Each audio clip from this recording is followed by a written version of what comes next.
Non veg ఇష్టంగా తినే వాళ్ళు ఎవరన్నా ఉంటే ఈ వీడియోని అసలు స్కిప్ చేయకండి, ఎందుకంటే ఇది నాన్ వెజ్కి సంబంధించిన వీడియో కాబట్టి. సో నాన్ వెజ్ అంటే చికెన్, మటన్, ఫ్రాన్స్, ఫిష్ ఇవే కాదండి, ఇంకా ఉన్నాయి. ఏంటంటారా? ఎండు చేపలు, ఎండు రొయ్యలు, ఎండు మెత్తలు, ఇవి. వీటి పేర్లు ఎప్పుడన్నా విన్నారా మీరు? పల్లెటూరు సైడ్ తిరిగే వాళ్ళు అయితే బాగా తెలుస్తుంది. అలాగే సో జాబ్ చేసి ఫారెన్లో ఉండే వాళ్ళకి కూడా తెలుస్తుంది, ఎందుకంటే చిన్నప్పటి నుంచి మనం పుట్టి పెరిగిందంతా పల్లెటూరు కదా.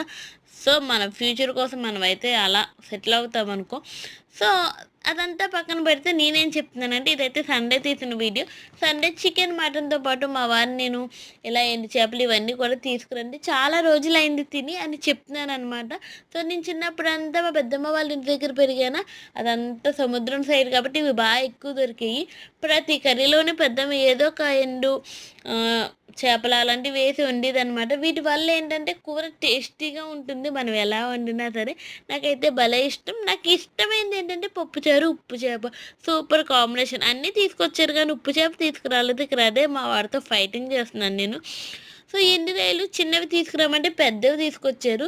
200 అంటే ఎన్ని ఇచ్చారో చూడండి, ఎన్నో లేవు. నేనేం చెప్తున్నాను, చిన్నవి తీసుకురావచ్చు కదా, ఎక్కువ ఇచ్చారు, ఇవేమో తక్కువ వచ్చినాయి అని చెప్తున్నాను. ఎంతన్నా ఆడవాళ్ళం కదండి, ఆ మాత్రం ఉంటుంది కదా. ఆడవాళ్ళ బుద్ధి ఎక్కడికి పోతుంది చెప్పండి?